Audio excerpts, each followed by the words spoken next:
آپ کو دوسری طرف نہیں جانا چاہیے. مثلا بیپتیشیا ہے, یہ ٹائیفائڈ میں اس کے اسہال میں ایک خاص قسم کی بو ہوتی ہے جیسے مردار کی بو ہو. اور بیپتیشیا کی بدبو جو ہے, ابھی آپ کہیں کہ جی رس گلابرا دے دو, ٹائیفائڈ میں کچھ بھی اثر نہیں دکھائے گی. بس بیپتیشیا کی بدبو منہ سے بھی آتی ہے. بیپتیشیا کے نتیجے میں گلے خراب ہوں, اور اکثر ایسی انفیکشنز جو اپنے آخری مقام تک پہنچ جائیں, وہ جس کو کہتے ہیں نا بریک ڈاؤن کر دیں میوکس میمبرینز کو یا گلینڈز کو, اور وہاں کوئی دفاع پیدا نہ ہو رہا ہو, بدبو پیدا ہوتی ہو. لیکن اس کی گلے کی انفیکشن کی علامت یہ ہے کہ یہ درد نہیں پیدا کرتی. عام طور پر گلے کی انفیکشن سے شدید درد ہوتی ہے اور گلا پھول جاتا ہے.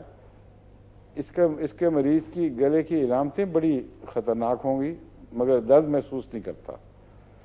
اس کی وجہ ہے, ممکن ہے یہ ہو کہ یہ بریک ڈاؤن کی پوزیشن ہے, یہاں خون رش ہی نہیں کرتا, اب اس کو چھٹی کر گیا ہے, اس سے ریٹرن آف کہتے ہیں جس طرح.